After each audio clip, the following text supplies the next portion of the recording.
Lisa Tanner is a teacher at Bowes Primary School in North London.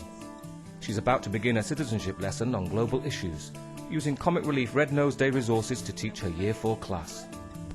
Marguerite Heath is an ex-head teacher and teaching mentor. She currently works for the Citizenship Foundation, designing primary citizenship resources. Picking out good practice, Marguerite is going to sit down with Lisa and provide feedback on the lesson.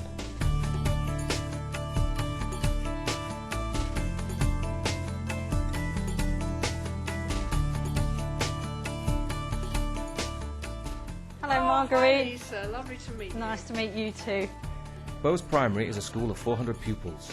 51% of these speak English as an additional language.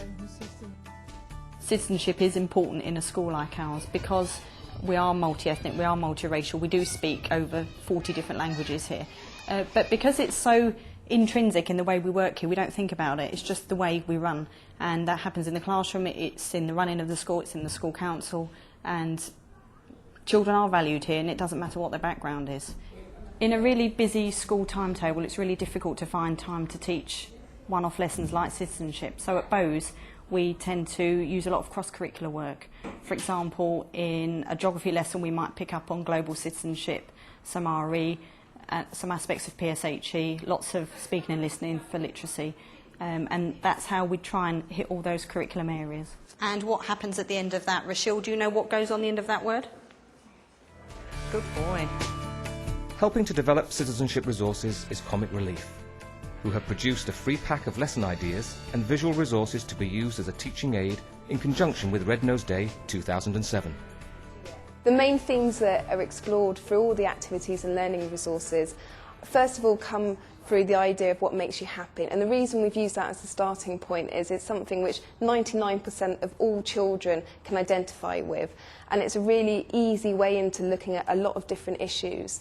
From that you can start to explore things like wants and needs. That really starts to get down to the nitty-gritty of what we all need to be happy. And using that as a starting point, we then move on to look at other children's lives in Africa. Stories of children who are similar ages, so they're having same sort of kind of background, same sort of wishes and dreams for the future, and it's much easier for children to sort of identify with children of a similar age to them as well. In this citizenship lesson, I'm going to be using some Comic Relief resources. I was given 3 outline guides to lesson plans. I chose the one with the theme, what does everybody need to be happy? Because I found that most straightforward for this year group, Year 4. Today we are looking at what does everybody need to be happy?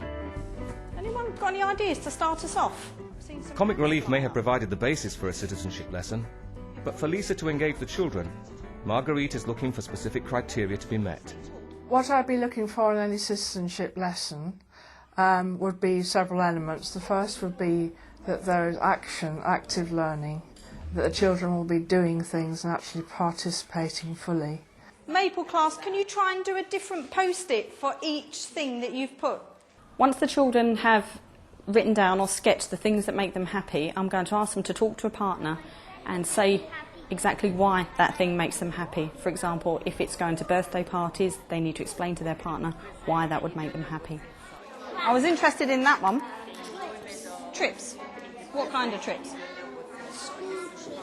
I'd want to see the teachers sort of modelling good thinking, modelling reflective thinking, and posing questions and making the children really consider fully their answers or their thoughts. My favourite thing can be eating, because eating makes me happy because you're not hungry.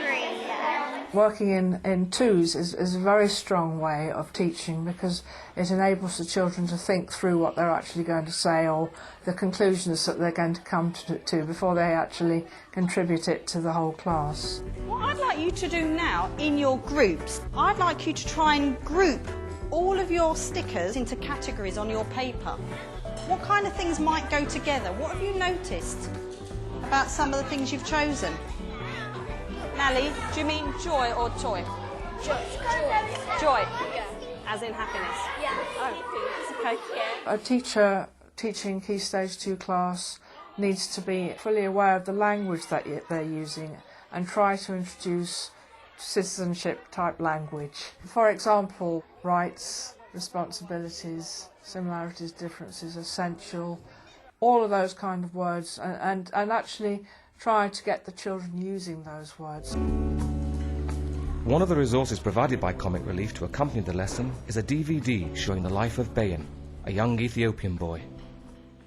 What do you think Bayan's life might be like in Ethiopia? Do you think it'll be the same as yours?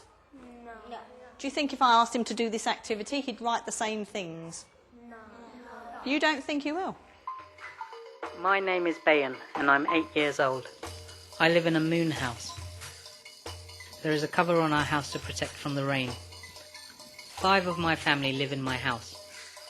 Obviously one of the themes there would be similarities and differences. Then you have the theme about wants and needs, which is a very important theme of citizenship because it leads on to choices and decision making.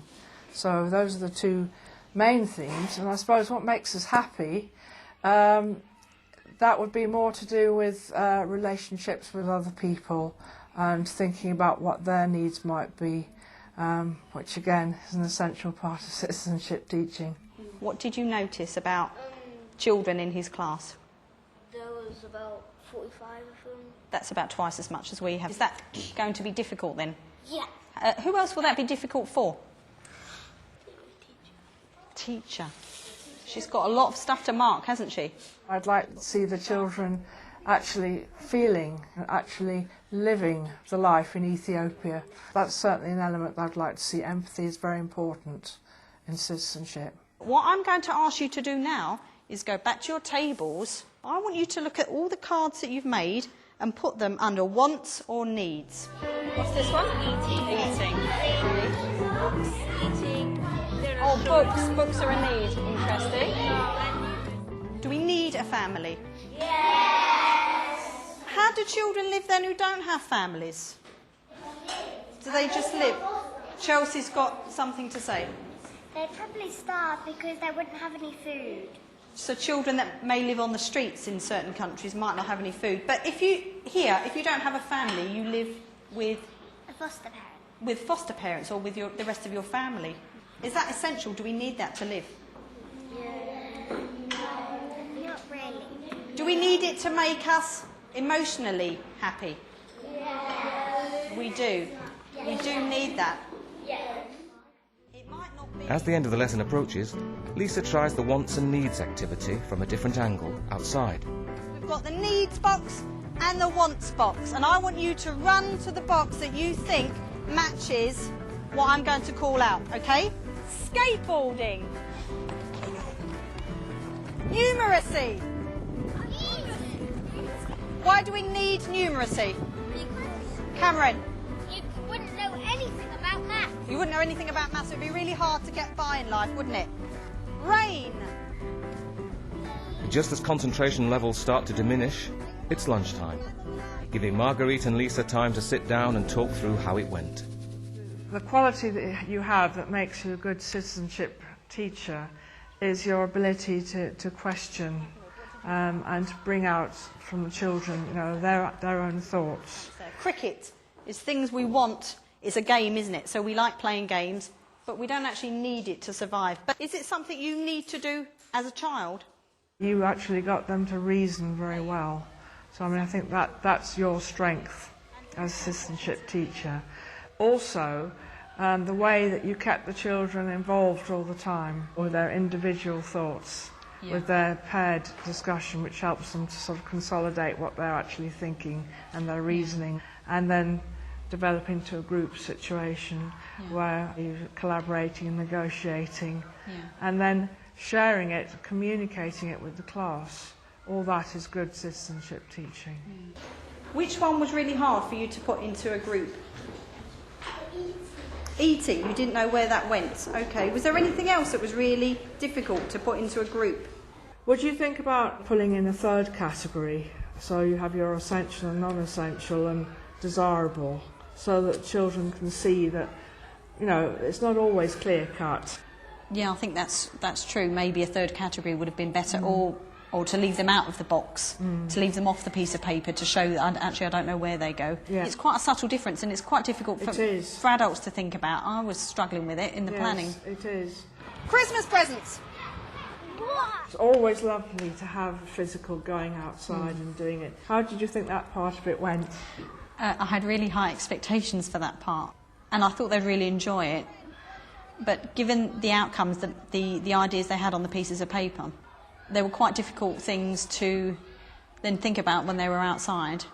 And I had, I think, lost their concentration by the end of the lesson. So maybe if the lesson was shorter and that was more focused and more directed. I've lost them, I think.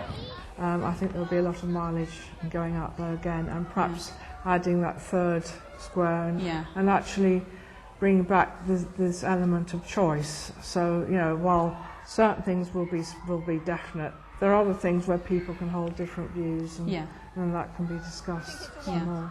Can we get by in life without friends?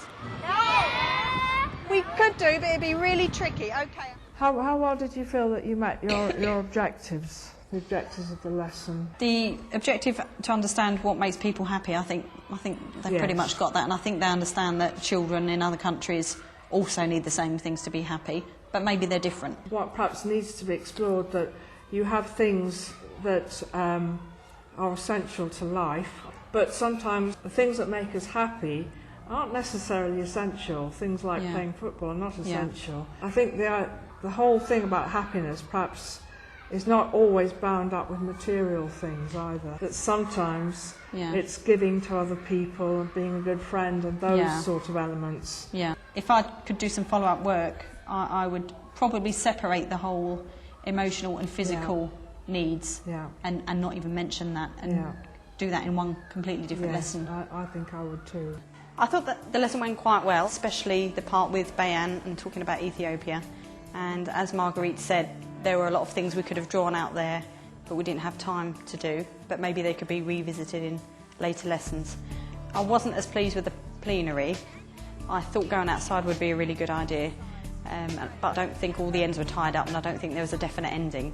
And I think what I should have done was use some individual self-assessment, so children could have reflected on, did they learn what I wanted them to learn in that lesson.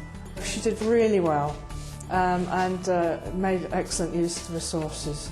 But my preference would be to see those materials being used over the course of 3 lessons at the very least, starting with the wants and needs, and for a second lesson going on to what makes us happy, and for a third lesson, visiting Ethiopia and looking at similarities and differences. I think that would have been far more effective and led to much deeper learning.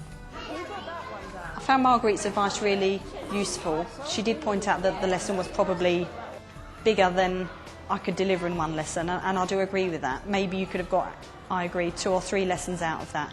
But she did say about happiness possibly being separated from wants and needs.